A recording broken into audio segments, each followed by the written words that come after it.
नाव सांगा पाहिजे. अमृत ज्यूस ही बॉटल आहे, फक्त एकच बॉटल घेतली शंभर म्हणून करून बघते, घेऊन बघते म्हटलं. त्यानंतर एकच घेते, तर त्या एकच खरोखर मला असं वाटतं की अमृत ज्यूस म्हणजे नावाप्रमाणे अमृतच आहे. तर या बॉटलमुळे एक बॉटल जेव्हा मला असं पूर्णपणे ओके झाली, तर माझ्यामध्ये बदल म्हणजे मला पण एक छोटीशी गाठ होती ती आता माझी गाठ नाही कमी झाली, आणि दुखणं पण होतं. तर ते दुखणं पण माझं कमी झालेलं आहे आणि गाठीचं जे प्रमाण होतं छोटी ती पण झाली एका महिन्यात.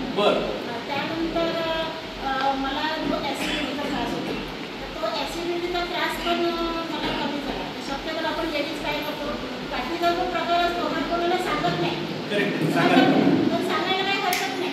तर ॲसिडिटी पण कमी झालेली आहे. तर मला असं वाटतं की याच्यानंतर मी परत माझे जे छोटे मोठे जे काही आजार असतील तर या अमृत ज्यूस नक्कीच होऊ शकते. तर आता होते मी सगळ्यांना वाईट आहे की मी 2 बॉटल परत घेईन. बरं ठीक आहे. आता तुम्ही त्या सर्वांना काय मेसेज द्याल? तुम्हाला याचा अनुभव आला, काय सांगायला लागला जर का घ्यायचं असेल यांना?